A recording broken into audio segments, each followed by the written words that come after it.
বিসমিল্লাহির রহমানির রহিম। আজকে আমরা যে বিষয়টা নিয়ে আলাপ করব তার টাইটেল এখানে আপনারা দেখতে পাচ্ছেন, পাওয়ার ওয়েভ শেপ। তো পাওয়ার ওয়েভ শেপটা আসলে কি? আমরা ভোল্টেজ ওয়েভ শেপ জানি, কারেন্ট ওয়েভ শেপ জানি, কিন্তু আজকে আমরা আলোচনা করব পাওয়ার ওয়েভ শেপ নিয়ে। তো চলুন আমরা প্রথমেই চিত্রে চলে যাই। এখানে ইয়েলো কালারের যে ওয়েভটা, সেটা এখানে দেখতে পাচ্ছেন যে পাওয়ার ওয়েভ শেপ। এটা পাওয়ার ওয়েভ শেপ। আর একটি হচ্ছে ব্লু কারেন্ট ওয়েভ শেপ এবং রেড ভোল্টেজ ওয়েভ শেপ। যেহেতু এটা সাইন ওয়েভ, তার মানে এসি সাপ্লাই বা এসি পাওয়ারের ক্ষেত্রে আমরা ফর্মুলা জানি, P equals to VI cos theta. এখান থেকে তাহলে ভোল্টেজ এবং কারেন্টের গুণফল এবং এটাকে যদি আমরা cos থিটা দিয়ে গুণ করি তবেই পাওয়ার হবে। তো পাওয়ারের ওয়েভ শেপটা আবার কি? ভোল্টেজের ওয়েভ শেপ লাল এবং ব্লুটা হচ্ছে কারেন্ট ওয়েভ শেপ।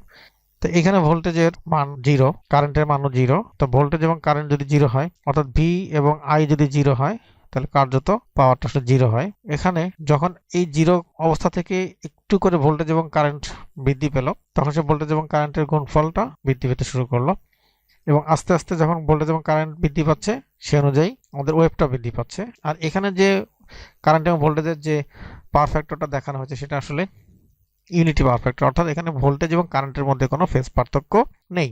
তো কার্যত এখানে পজিটিভ ভোল্টেজ ওয়েভ এবং পজিটিভ কারেন্ট ওয়েভ, তো দুটোই পজিটিভ, তাহলে তার গুণফলটাও হচ্ছে পজিটিভ। তো এইভাবে যখন ভোল্টেজ সর্বোচ্চ, কারেন্ট সর্বোচ্চ, তখন পাওয়ারটাও সর্বোচ্চ।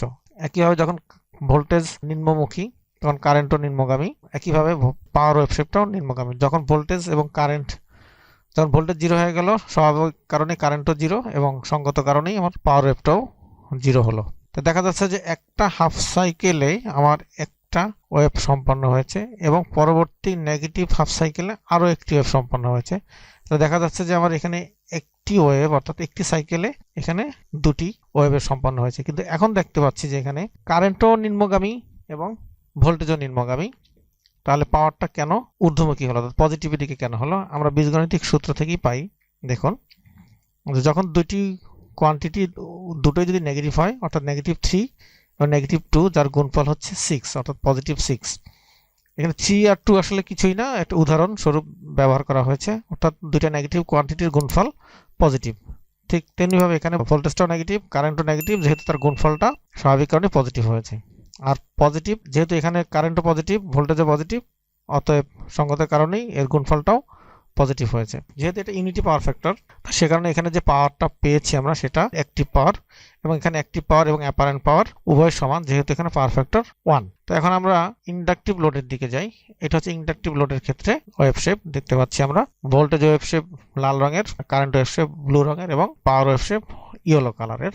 এখানে যে পাওয়ার ফ্যাক্টরটা আছে, সেটা মূলত হচ্ছে ল্যাগিং পাওয়ার ফ্যাক্টর, অর্থাৎ এখানে ভোল্টেজ যখন 0 থেকে পজিটিভ এর দিকে বৃদ্ধি পাচ্ছে, তার এই ফাই পরিমাণ সময় পরে কারেন্টটা ইনিশিয়েট করেছে 0 থেকে পজিটিভের দিকে, অর্থাৎ কারেন্টের ওয়েভ শেপটা ভোল্টেজের ওয়েভ শেপ থেকে পিছিয়ে আছে।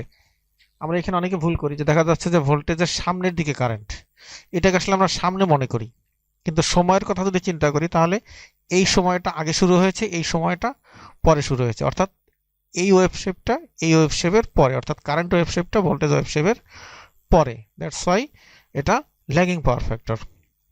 তো দেখেন এখন এখানে ভোল্টেজ এবং কারেন্টের ওয়েভ শেপের অবস্থানের প্রেক্ষাপটে পাওয়ার ওয়েভ শেপের কি অবস্থা হচ্ছে। এখানে ভোল্টেজ আছে পজিটিভের দিকে, কিন্তু এই মুহূর্তে 0 অবস্থানে কারেন্ট আছে নেগেটিভের দিকে, অর্থাৎ একটা পজিটিভ এবং একটা নেগেটিভ। তাহলে দুইটি কোয়ান্টিটির মধ্যে যদি একটি পজিটিভ হয় আর একটি যদি নেগেটিভ হয়, তার গুণফল স্বাভাবিকভাবেই নেগেটিভ। তো এখানে দেখতে পাচ্ছেন কারেন্ট নেগেটিভ, ভোল্টেজ পজিটিভ, অর্থাৎ এখানের গুণফলটাও নেগেটিভ হয়েছে, অর্থাৎ এই পাওয়ার ওয়েভটা নেগেটিভের দিকে আসছে, যেহেতু কারেন্ট নেগেটিভের দিকে আছে। এখন যখন কারেন্ট আস্তে আস্তে 0-র দিকে যেতে থাকলো, অর্থাৎ কারেন্টের মান কমতে থাকলো, কিন্তু ভোল্টেজের মান বৃদ্ধি পেতে থাকলো। তো যেহেতু কারেন্টের মান কমতে শুরু করেছে, সঙ্গত কারণে পাওয়ার ওয়েভ শেপটা কমতে শুরু করেছে।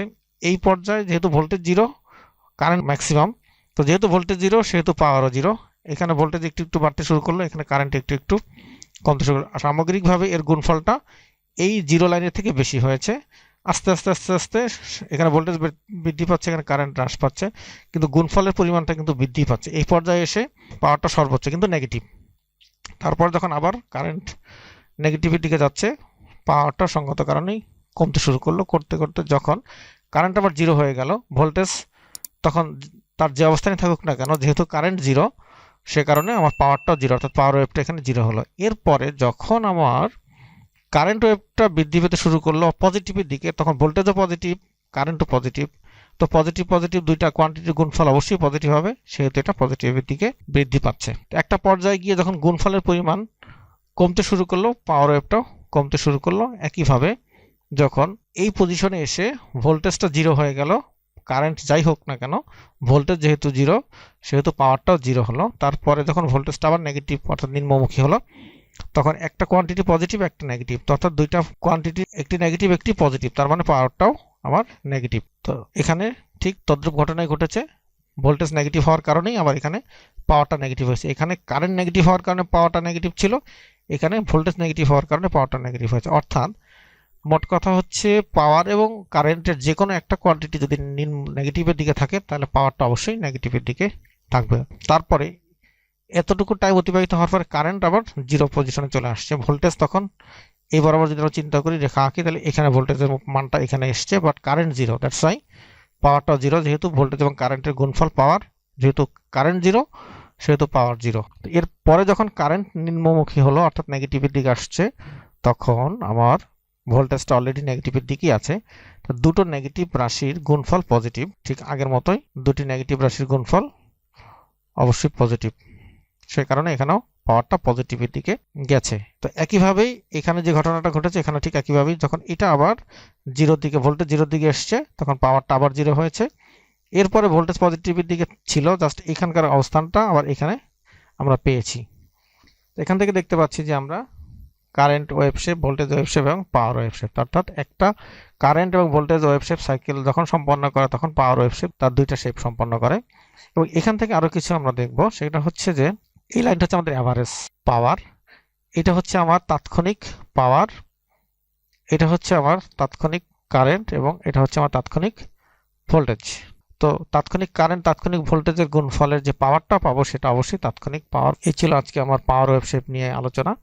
তো সবাইকে আরো একবার ধন্যবাদ জানিয়ে আমি আমার টিউটোরিয়াল এখানে শেষ করছি।